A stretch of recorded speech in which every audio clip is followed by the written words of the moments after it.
Como sabemos, fazer e soltar um balão gera muito trabalho e muito investimento. E lá na década de 1980, já nos primeiros anos do balão moderno em São Paulo, começaram a aparecer as turmas que podiam investir mais do que a maioria e, consequentemente, se destacaram, não só pela qualidade, mas também pelo tamanho dos seus balões.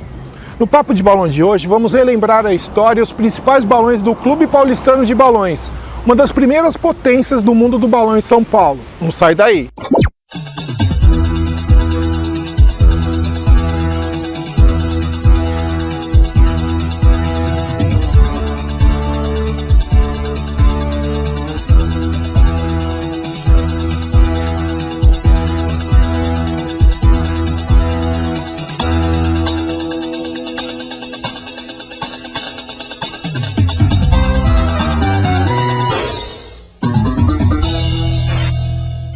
Fala, amigos da arte! Como estão vendo, eu criei vergonha na cara, já que eu tô sem estúdio. E vim aqui na praça em frente à TV Cultura, também conhecida como Praça da RTC, na Água Branca, entre os bairros da Lapa e Barra Funda, bem na divisa das zonas oeste e norte de São Paulo. E aqui foi o principal campo de soltura de balões das turmas da região na segunda metade dos anos 1980. Quem diria, né? Um campo de soltura de balões em frente a uma emissora de TV e rádio, do governo e ao lado da Marginal Tietê. O quê? A TV Cultura nasceu em 20 de setembro de 1960, como uma filha mais nova da TV Tupi, a primeira emissora de TV do Brasil. Sua primeira sede foi na rua 7 de Abril, no mesmo prédio da Tupi no centro de São Paulo, e mesmo utilizando toda a infraestrutura e mão de obra da Tupi, sua programação era totalmente independente, com foco em programas educativos e culturais. Depois de um incêndio em 1965, no ano seguinte eles se mudaram para um pequeno prédio aqui na Praça Aureliano Leite. E devido a isso, as despesas aumentaram. E o Assis Chateaubriand, dono da TV, decidiu vender tudo para o governo do estado, que criou a Fundação Padre Anchieta para administrar a empresa, que contava com a TV Cultura e a Rádio Cultura. Por isso ficou conhecida como RTC, Rádio e Televisão Cultura. A Fundação Padre Anchieta é uma fundação sem fins lucrativos, que recebe recursos públicos através do governo e privados, com propagandas, apoios culturais e doações de grandes empresas. Em 2015, o Instituto de Pesquisa britânico Populus divulgou que a TV Cultura é o segundo canal de maior qualidade do mundo, atrás apenas da BBC One. Que legal!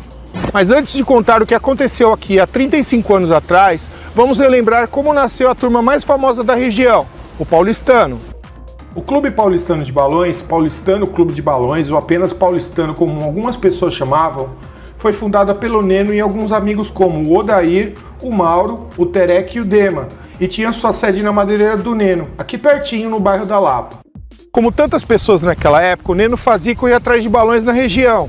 Ele conheceu o Terek em um resgate e o Dema, que foi um dos primeiros baloeiros aqui da área. E de tanto o incentivarem a fazer um balão moderno, ele topou e, junto com seus amigos, fundaram a turma no feriado de 1º de maio de 1983.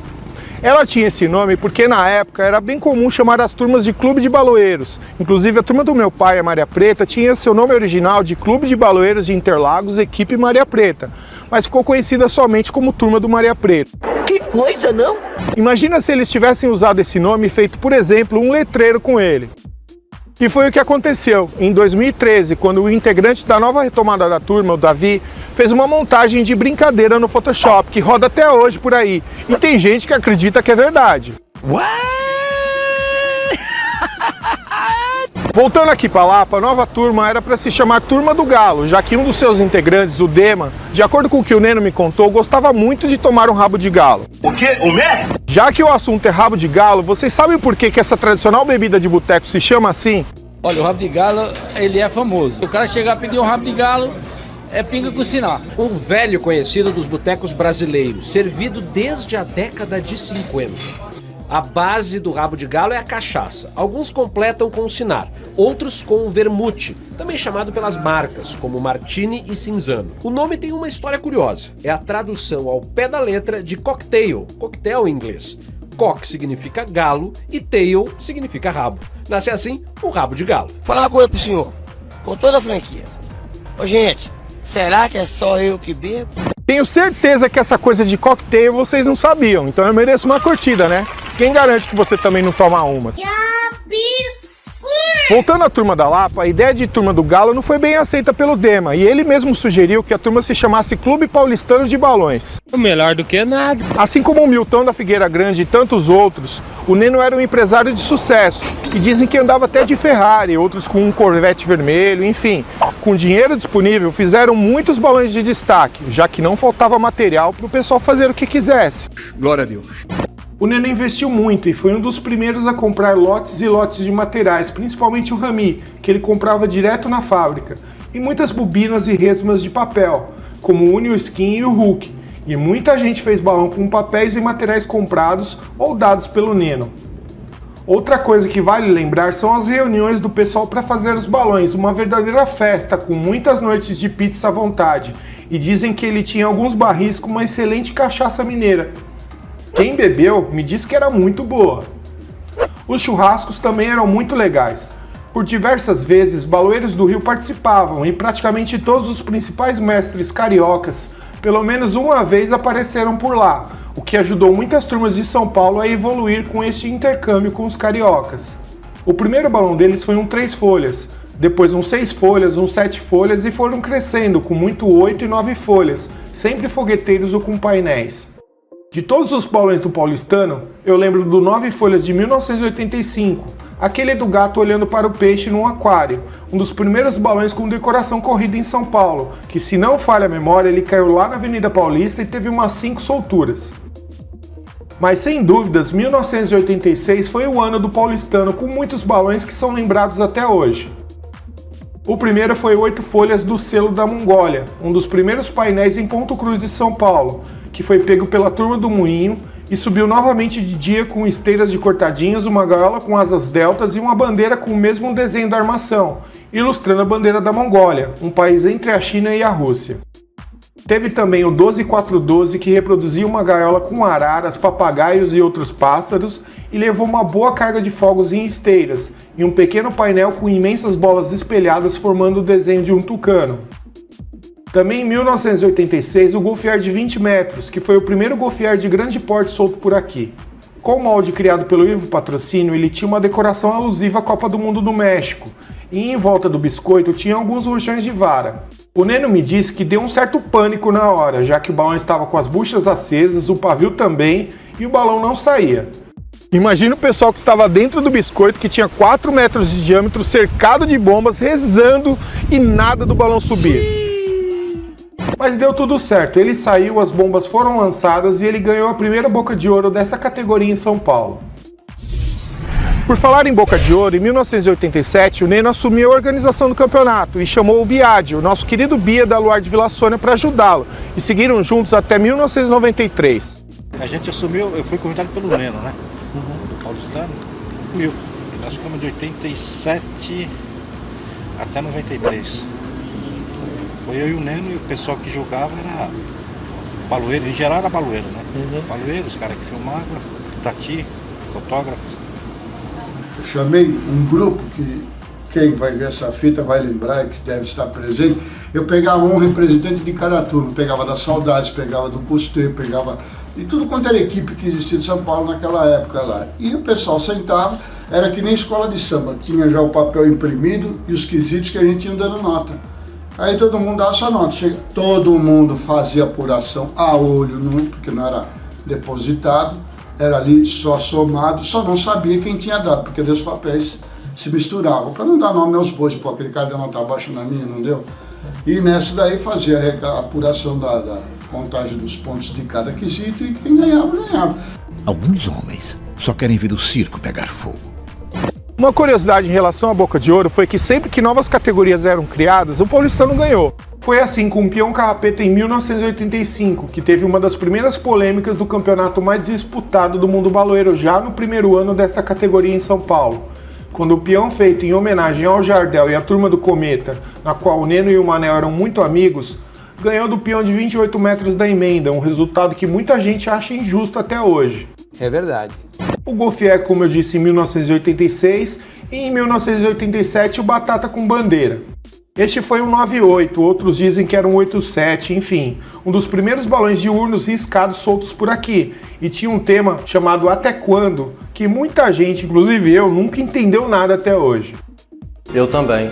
Além de ser o primeiro batata com bandeira que ganhou a Boca de Ouro, este balão ficou famoso por cair em cima de um prédio perto do Parque Ibirapuera, lá na zona sul aqui de São Paulo.